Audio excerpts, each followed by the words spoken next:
Graças a Deus, irmãos. Hoje nós vamos falar de um tema que eu tenho certeza vai fazer eco ao seu coração.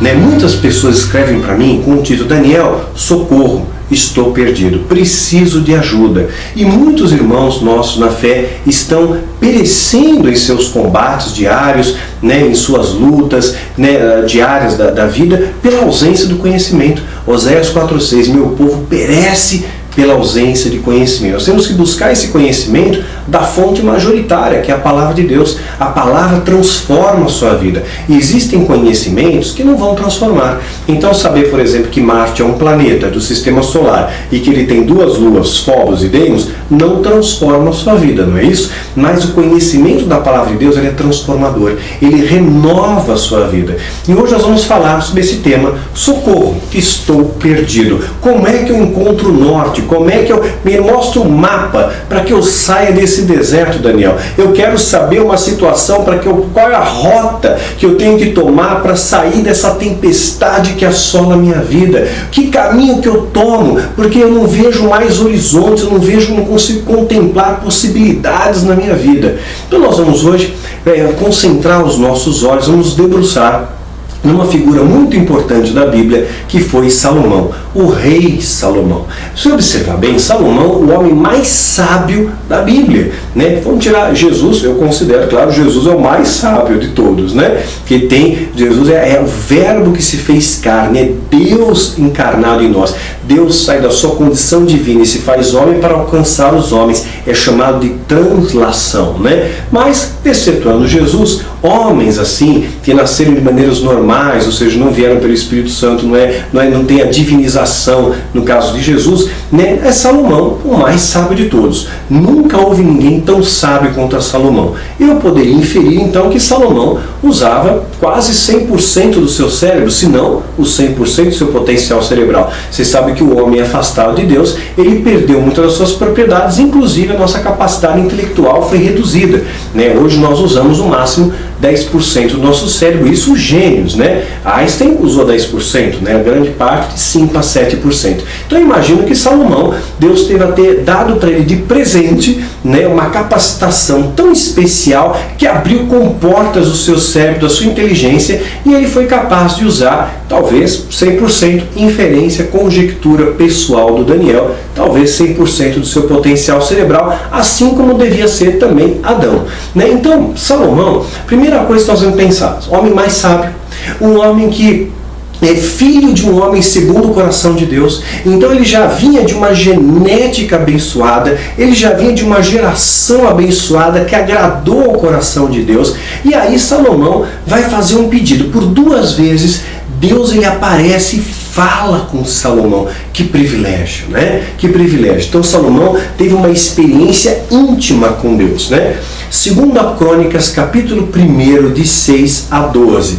Salomão ofereceu ali sacrifícios perante o Senhor, sobre o altar de cobre que estava na tenda da congregação, e ofereceu sobre ele 1000 holocaustos. Naquela mesma noite, Deus apareceu a Salomão. Ou seja, Salomão estava dando o que ele tinha de melhor para Deus. Ele não estava dando aqui a esmola, não estava dando a sobra, estava dando melhor. Ele falando 1000 holocaustos, ele estava dando melhor, era uma entrega.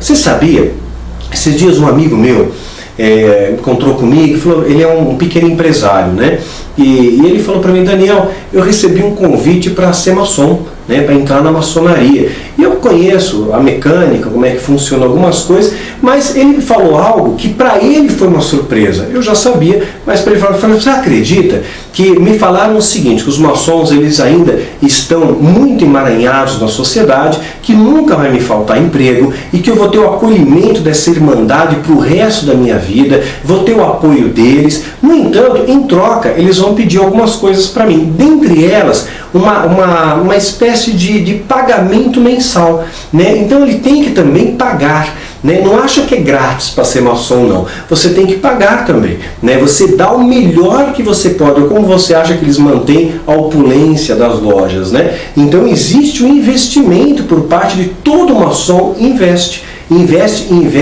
pesado ali, investe pesado. Então, às vezes, quando a gente entrega algo para Deus, eu vejo, poderia usar N exemplos aqui, poderia usar o exemplo dos próprios muçulmanos, né? Você não vê entre o islamismo, né, uma taxação de valores, tem que dar 10%, né? Mas eles dão voluntariamente e constroem mesquitas suntuosas ali, é um grande investimento. No budismo, a mesma coisa, você vê os templos budistas com muito luxo, muito glamurosos, né, muita pompa ali, um investimento dos devotos ali, que não tem uma taxação, né? Então eles investem ali. Então a gente quer usufruir o melhor de Deus e a gente investe a esmola, investe a sobra, né? Então eu não estou dizendo aqui que você tem que dar dinheiro, né? Recursos também, porque a igreja, os ministérios também precisam de recursos. Vivemos um mundo material, mas que você tenha uma entrega verdadeira, que você dê o melhor do seu tempo, o melhor dos seus recursos, o melhor dos seus talentos. O que você semeia, você colhe. Então eu vejo o primeiro passo de Salomão, ele fez uma entrega e ele deu o que ele tinha de melhor. Ao dar o que ele tinha de melhor, Deus aparece para ele. É essa ressalva que eu quero dar. Não estou estabelecendo um patamar, é o melhor, né? Às vezes o melhor da viúva pobre foi aquelas poucas moedas, mas Jesus falou, ela deu muito mais do que todos, porque ela deu tudo que ela tinha, né? Então aquilo que Deus toca no seu coração é o seu melhor. O que você pode fazer de melhor? O que eu posso fazer de melhor? Então essa reflexão tem que ser para nós. Eu estou fazendo o meu melhor para Deus? Eu estou dando para Deus a esmola.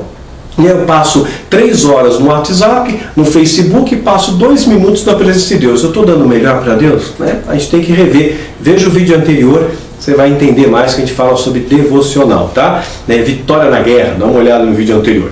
Então, Salomão, ele fez o melhor e Deus aparece ali.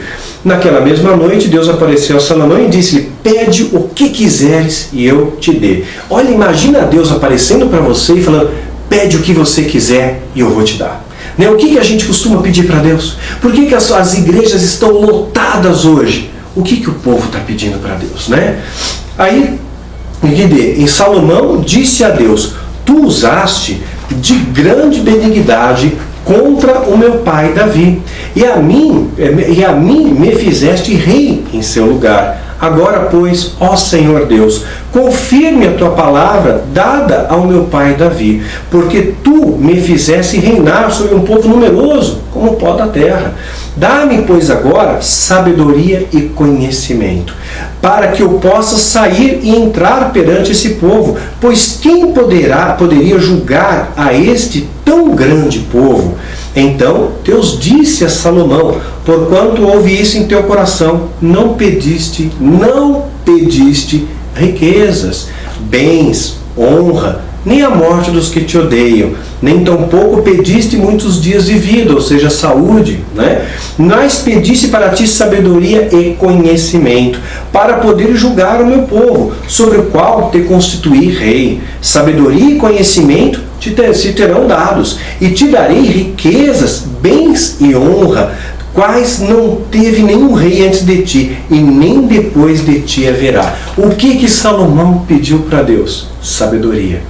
Hoje as igrejas estão lotadas de pessoas pedindo prosperidade, pedindo riquezas, pedindo a cura, pedindo bens, pedindo honras, pedindo prestígio. Eu quero ser famoso, eu quero chamar atenção. E quantas pessoas, nesse afã de querer chamar atenção, muitas vezes degrinem outros, né, fazer de escada. Já repararam que aqueles que mais falam são os que menos fazem? Como já dizia sabiamente William Shakespeare, né, o dramaturgo inglês que escreveu Romeu e Julieta, dentre outros, Hamlet e outros clássicos, chegou a dizer, os vasos vazios são aqueles que fazem mais barulho. Ou seja, 2 tipos de pessoas, que eu já falei em outros vídeos. Gente que faz e gente que não faz, mas critica quem faz. Então, em vez de perder tempo com essas vãs filosofias, em vez de gastar sua energia com bobagens, busca a Deus sabedoria. O sábio não perde tempo com essas bobagens. O sábio não perde tempo com firulas. O sábio não fala de pessoas. O sábio, ele fala sobre ideias, né? O sábio não está preocupado se aquele ali tem alguma coisa que ele não tem. O sábio não tem inveja, né? O sábio, ele se agrada de Deus. O sábio procura agradar o coração de Deus e ele agradece a Deus por tudo que ele tem. Salomão pediu sabedoria, não pediu riqueza. Então, da Daniel, socorro, mas o que você está pedindo para Deus? Eu quero dinheiro, eu quero prosperidade. Eu entrei na campanha da prosperidade. Eu comprei o martelo da justiça, a caneta de Jesus, o microfone ungido, a toalha consagrada, a fronha. Eu entrei em tantas campanhas porque eu quero ser curado, eu quero ter a vitória, eu quero a batalha, eu quero a unção, eu quero o poder, eu quero o cetro de autoridade. Não foi isso que Salomão pediu. Isso vai te fazer perdedor em todas as batalhas, queridos. Onde está seu coração, ali está o seu tesouro. Você está buscando o ter.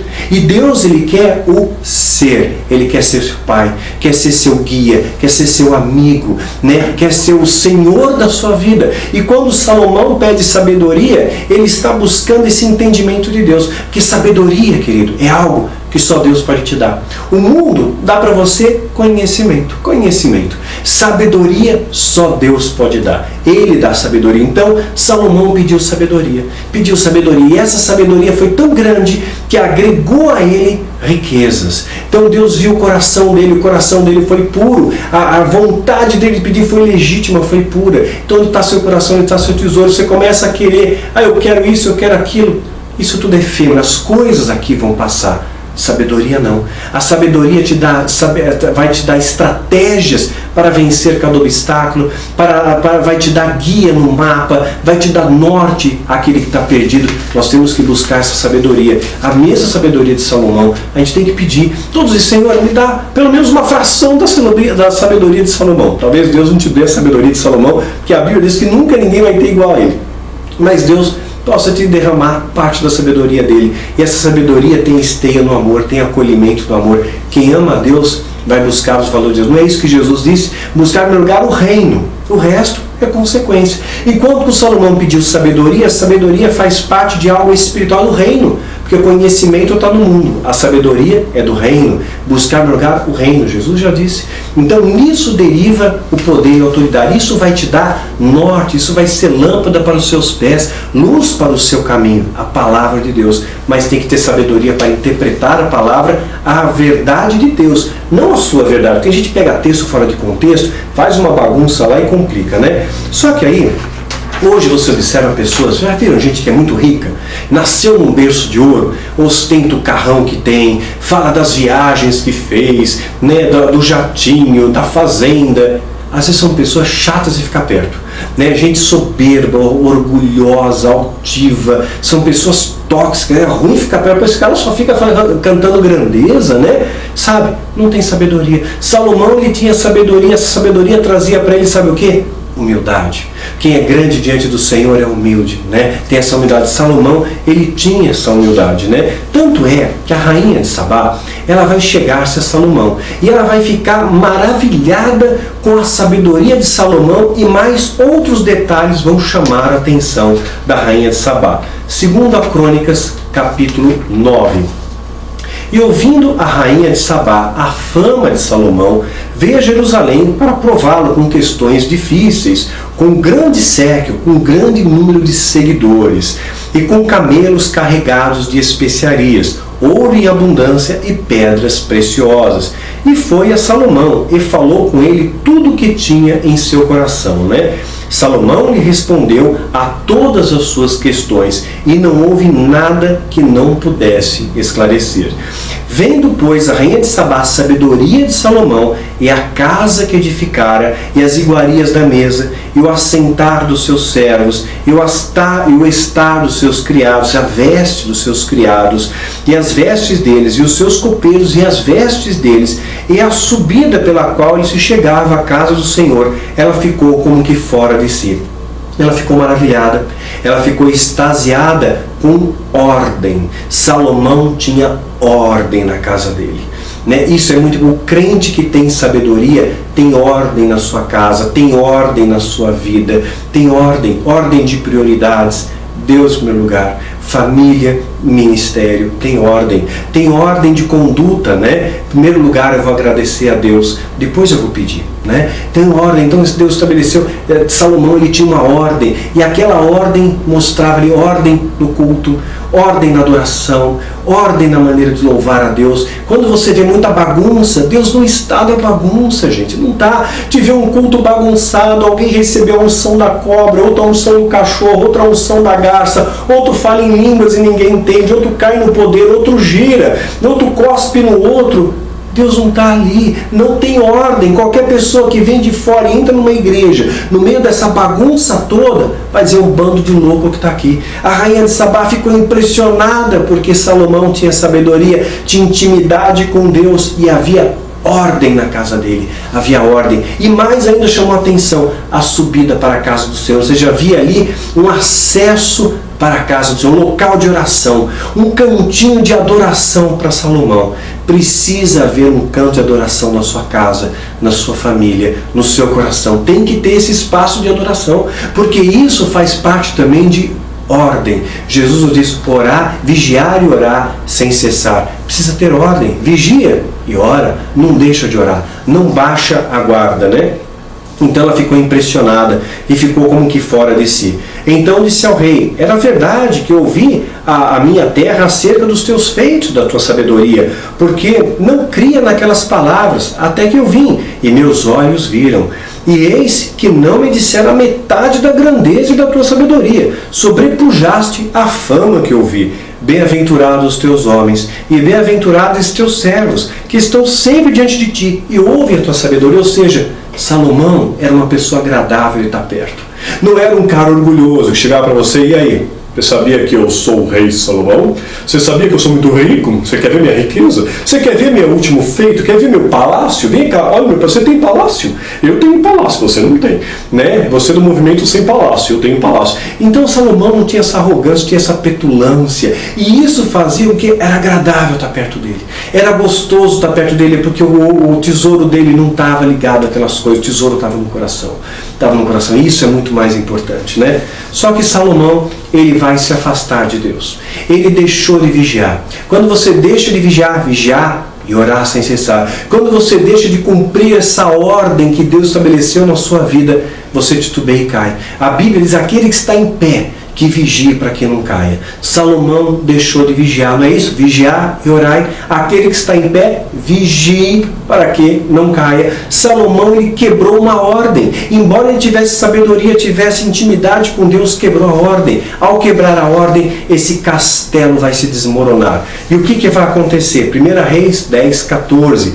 Era o peso em ouro que se trazia Salomão a cada ano. Era de 666 talentos de ouro. Olha o 666 aqui. Esse número só vai ser revelado lá em Apocalipse de João, Apocalipse 13, 18, como representando uma trindade satânica, a besta, o falso profeta e o anticristo, representando esse 666 que vem profanar os valores da Santíssima Trindade. Ide e batizar em nome do Pai, do Filho e do Espírito Santo, né? Então está vendo aqui uma profanação de valores. Salomão se afastou. Ao se afastar de Deus, ele colhe uma consequência negativa. 1 Reis 11:5, porque Salomão seguiu a Astarote, a deusa dos Sidônios, e Milcom, a abominação dos Amonitas. Então, Salomão, ao se afastar de Deus, ele se inclina agora ao engano. E com o homem sábio dele, ele foi enganado, ele se rende àquilo, ele fez uma escolha errada. Ele deixou de ter ordem. Se você não tem ordem na sua vida, você se perde. Socorro, Daniel! Perdi o caminho, porque se você saiu da ordem, você saiu do escopo, saiu do centro. O centro é o lugar seguro. O centro da vontade de Deus é o único lugar seguro. Fora disso, você está perdido, né? Então, o diabo, ele ensinou algo para Salomão, né? Ensinou como dominar o diabo. Salomão supostamente escreveu alguns livros, que são inclusive enaltecidos pela Irmandade, pela alta magia. A clavícula maior de Salomão, a clavícula menor, a chave de Salomão, são livros atribuídos a Salomão, e é interpretado como ele sendo um dos primeiros e mais brilhantes ocultistas que desvendou o mistério das trevas. Eu acredito que a sabedoria de Salomão, sim, tinha essa capacidade. Mas você acha que o diabo é burro? Aquele diabo inteligente a ponto de enganar até mesmo os anjos para se afastarem de Deus e se rebelar junto dele, que arrastou a terça parte? Você acha que esse demônio é burro de ensinar para Salomão como dominar ele mesmo? Não. Fogo não domina fogo, carne não domina carne, é o Espírito que domina a carne, é a luz que sobrepuja as trevas, é a água viva que vai sobrepujar o fogo do demônio, né? Então, Salomão, ele foi enganado pelo diabo, mesmo com toda a sabedoria, ao se afastar de Deus, a sair da ordem de Deus, ao ter desordem na vida dele. Deus não está na desordem. Quando você vê desordem, você saiu da ordem, você se afastou, você se perdeu, você errou o caminho. Ao errar o caminho, Salomão se inclina a Astarote e agora ele vai começar a fazer uma série de bobagens, né? Uma série de besteiras. Olha o que mais vai acontecer aqui. 1 Reis 11, 9 a 10. Porque o Senhor se indignou contra Salomão, porquanto desviar o seu coração do Deus de Israel. Se desviou. Em primeiro lugar, busca Deus, né? Em primeiro lugar, busca o reino. Se desviou de Deus. Saiu da ordem. Vou enfatizar bastante isso, tá? Você é um pouco chato para que você entenda, para que você ache o caminho de volta, para que você encontre novamente o caminho para as veredas de Deus, para os pastos verdes, para as águas tranquilas, né? Não, Deus de Israel, da qual 2 vezes lhe aparecera. Deus apareceu, são 2 vezes. E acerca desse assunto ele tinha dado ordem que não seguisse a outros deuses. Essa era a ordem de Deus. Não segue a outro Deus, Salomão. Só tem um Deus. Só tem um Deus, né? Só Jesus, ele é o caminho, a verdade e a vida. Deus estabeleceu uma ordem para Salomão. Não siga outros deuses. Porém, não guardou o que o Senhor lhe ordenara. Ele descumpriu a ordem. Descumpriu a ordem, você se perde. Você está andando sem mapa, você está andando sem bússola, você está andando à deriva, você só vai se afastar mais e mais. Nós temos que restabelecer a ordem, né? Voltar aos mandamentos, voltar ao centro, voltar a obedecer. Deus, família, ministério. Tem que voltar essa ordem na minha vida.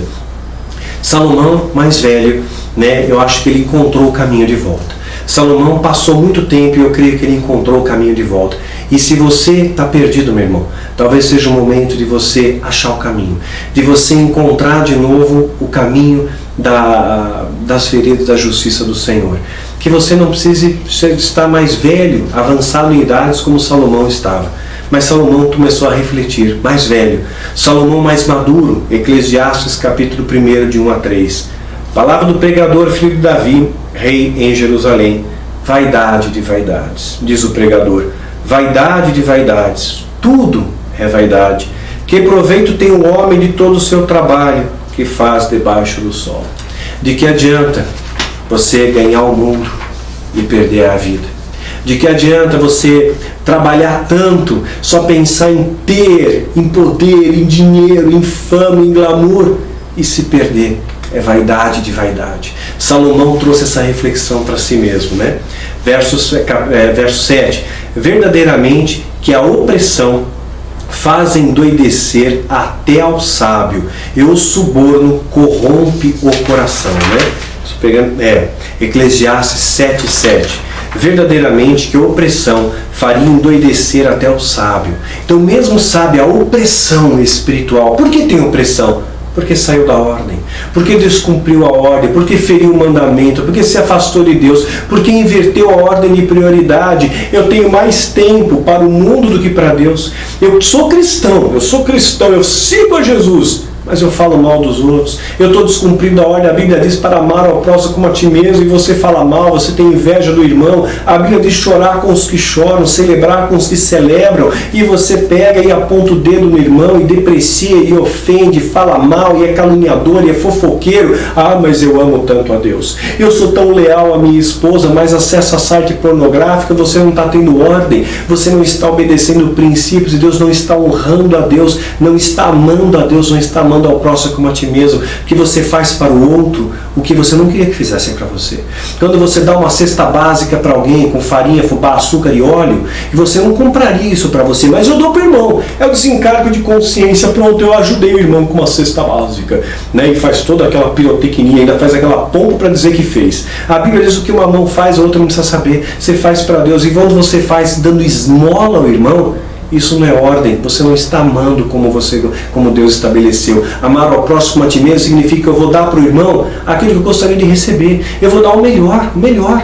Né? Então isso é ordem, né? E essa opressão faz endoidecer o sábio, você perde o juízo, você começa a ter alucinação, você começa a ter pesadelo. Eu saí da ordem, faz endoidecer, e o suborno corrompe o coração, dinheiro. Foi o que Satanás tentou fazer com Jesus. Se prostrado me adorares, eu vou te dar a glória dos reinos, eu vou te dar dinheiro, Jesus. Se prostrado, a glória corrompe, né? Não deixa o diabo corromper o seu coração, porque onde está seu coração, ali está seu tesouro. O problema não é o dinheiro, já falamos de outros vídeos, mas a raiz de todos os males, é o amor ao dinheiro, né? A Eclesiastes 8:5. Quem guardar o mandamento não experimentará nenhum mal. Eclesiastes 8:5, palavra de sabedoria para você e para mim. Quem guardar o mandamento, a ordem, não experimentará nenhum mal, né? E o coração do sábio discernirá o tempo e o juízo. Mas para eu ser sábio, eu tenho que conhecer os mandamentos, eu tenho que estar debaixo da ordem, senão não funciona, senão eu não me acho, senão eu vou continuar perdido. Jesus, ele veio para libertar os cativos, para dar norte aos perdidos, mas para isso ele tem que ser minha baliza de vida, ele tem que ser o meu referencial. Se Jesus não é meu referencial de vida, como é que eu vou me achar? Eu vou continuar perdido, porque ele veio para libertar os cativos, ele veio para trazer norte aos perdidos, não é isso? Só que de repente Jesus não é meu referencial. Eu sou cristão, mas eu não sigo as referências de Jesus, eu não sigo a ordem que ele deu. Eu não amo a Deus com todas as coisas e também não amo ao próximo como a mim mesmo. Você está perdido, você vai continuar perdido e vai continuar sofrendo derrota nas batalhas, né? Eclesiastes 11:4-8. Quem observa o vento nunca semeará, e o que olha as nuvens nunca cegará, né? Então, se você olhar as circunstâncias à sua volta, muitas vezes você vai dizer, não tem jeito, não tem solução. Mas Deus tem sempre solução, porque o mandamento de Deus, a palavra de Deus, que tudo posso nele que me fortalece. Quando você conhece a palavra e a palavra está no seu coração, ela te dá força onde você não tem força, ela te dá norte, ela te mostra a saída, ela abre uma porta onde não tem, sabe? Abre o mar. Abre o mar das impossibilidades. E se o mar não abrir, você anda sobre as águas. Esse é o milagre que Deus tem para você. Milagre de vida. Esse milagre, ele é fruto de fé. E fé é fruto de relacionamento com Deus. Sem isso não adianta.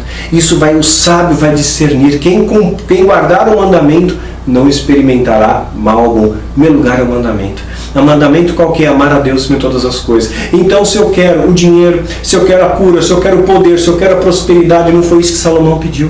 Ele pediu sabedoria, isso encheu o coração de Deus de alegria. Isso mostrou para ele um coração puro e sincero. Então, onde está seu coração, onde está seu tesouro. Se você vai correr atrás da prosperidade, de que adianta prosperidade sem santidade? De que adianta você pedir a unção sem santificação? Não funciona, não existem atalhos, querido, né? Assim como tu não sabes qual o caminho do vento, nem como se formam os ossos no ventre da mulher grávida, assim também não sabe as obras de Deus, que faz todas as coisas. Não questione, nosso Deus é o Deus do impossível, viu?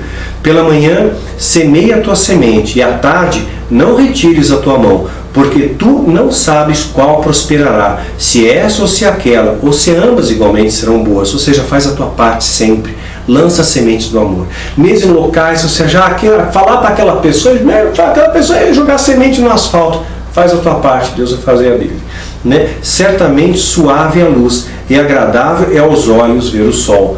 Porém, se o homem viver muitos anos, em todos eles se alegrar, também se deve lembrar dos dias de trevas, porque hão de ser muitos. Tudo quanto sucede é vaidade. O que Salomão está dizendo? Que mesmo que você tenha a sua vida, não é só coisa boa. O crente, o cristão, não vai nem sempre de bom para melhor. Vai ter dias de trevas, vai ter dias de dificuldade. Jesus disse, na vida tereis aflições, né? Não é uma mensagem triunfalista, e o sábio sabe discernir isso. Quero finalizar com vocês Eclesiastes 12:13-14. De tudo que se tem ouvido, o fim é esse. De tudo que você ouviu, o fim é esse. E esse daqui é o âmago de todas as coisas. Teme a Deus teme a Deus e guarda os seus mandamentos. Teme a Deus e guarda os seus mandamentos, porque isso é o dever de todo homem, porque Deus há de trazer juízo a toda obra e tudo que está encoberto, quer seja bom, quer seja mal. Então Deus, Ele tem para você um presente, Ele tem para você uma bênção, só que para você colher dessa bênção, para você colher dessa paz que transcende o entendimento, para você andar na terra como um cidadão dos céus, você tem que buscar os mandamentos, tem que ter ordem na sua vida, e a ordem é buscar em primeiro lugar o reino. Quando você busca qualquer outra coisa que não é o reino, quando você se atém muito a esse mundo, você se distancia do mundo espiritual. Quando você busca muito as coisas materiais, você se distancia das espirituais. Não que você não precise das materiais. Precisamos. Mas onde está o seu coração, onde está o seu tesouro? O amor ao dinheiro é a raiz de todos os males. Não é ruim o dinheiro. Salomão tinha. Não foi esse o problema de Salomão, mas quando ele deixou de vigiar, quando ele deixou de cumprir os mandamentos, cumprir a ordem. Então você quer achar o caminho? Você que está perdido nesse mar de impossibilidades, está nesse deserto árido, para achar o caminho, traz o mandamento de volta. Obedeça a Deus. Deus mandou, em tudo dai graça. Eu vou agradecer. Mesmo que eu não veja, eu não estou vendo nuvens no céu, eu não estou vendo chuvas abundantes vindo para regar meu coração que está árido, mas eu vou agradecer. Eu vou agradecer porque aquela pequena nuvem do tamanho da mão de um homem está chegando e vai trazer uma chuva abundante, porque Deus assim prometeu. É a promessa de Deus. Deus disse que Ele é o meu pastor e nada vai me faltar. Eu vou me apegar na promessa. Eu vou buscar a promessa, mas mais do que isso, eu vou viver a palavra. Eu vou procurar amar ao próximo. Eu vou me esforçar para agradar a Deus. Eu não quero para mim buscar ser o meu reino, que Jesus ensinou. Busca no lugar o reino dele, não o meu reino, não a minha vontade, não o meu querer, mas o querer dele. O querer dele, o realizar dele é perfeito na sua vida. Isso faz com que você encontre o caminho. Se Jesus ele vai trazer a referência para a sua vida, se ele é a luz que ilumina o seu caminho, então ele tem que ser referência, ele vai na frente. E se Jesus vai na frente, eu vou atrás, eu tomo a cruz e sigo ele. Eu tomo a cruz e suporto os cravos, eu suporto as calúnias, eu suporto as perseguições, e são muitas na minha vida também. Eu passo muitas perseguições hoje ainda, inclusive no meio evangélico. É o local onde eu tenho mais perseguição. É de pastor falando mal de mim, é líder apontando o dedo, é líder entre aspas, São os fariseus do nosso século, são pessoas afastadas dos valores de Deus e que se sentem muitas vezes atingidas, porque a verdade incomoda a mentira. Então, você vai pagar o preço. E você vai pagar o preço. Tomei a cruz, vou seguir. Quando a cruz pesar, Daniel, Deus vai trazer um sirineu para te ajudar. Deus nunca vai te desamparar. Ele vai estar com você nesse deserto, vai estar com você no fundo do poço, vai estar com você nas noites mais frias, vai estar com você na tempestade mais violenta, mas não se afasta dele. Não se afasta, não cometa o erro de Salomão, que depois veio trazer reflexão. Puxa, tudo vaidade. Eu queria tantas coisas, foi só vaidade. Gente, é passageiro tudo isso. Que o seu coração esteja nas coisas dele. Quando o seu coração está nele e ele está em você, ele te aponta o caminho, ele te aponta o norte e faz com que você não se perca. Jesus veio para trazer liberdade, libertação a você, para trazer norte aos perdidos, Que a palavra dele venha continuar a ser lâmpada para os seus pés, luz para o seu caminho. Nele você tem a saída para todos os seus problemas. Como ele tem capacitado a minha vida, como ele tem me ajudado, tenho certeza que ele vai te ajudar também, se você de todo o seu coração, de todo o seu entendimento, todas as suas forças, buscar ele e honrar ele como seu único Senhor e Salvador da sua vida. Que Deus te abençoe e te guarde grandemente, querido. Que você seja vitorioso e que só existe um caminho. Estou perdido, por onde eu vou? Jesus é o caminho. Jesus é a verdade, Jesus é a vida. E Ele vai te abençoar e vai guiar os seus passos pelas veredas da justiça dEle. E você vai colher uma vida de abundância na sua vida. Que você tenha uma colheita abundante, querido. Abundância no amor, abundância na paz, abundância na alegria do Senhor. Para a honra do Cordeiro e para a vergonha do inferno. Que Deus te abençoe e te guarde.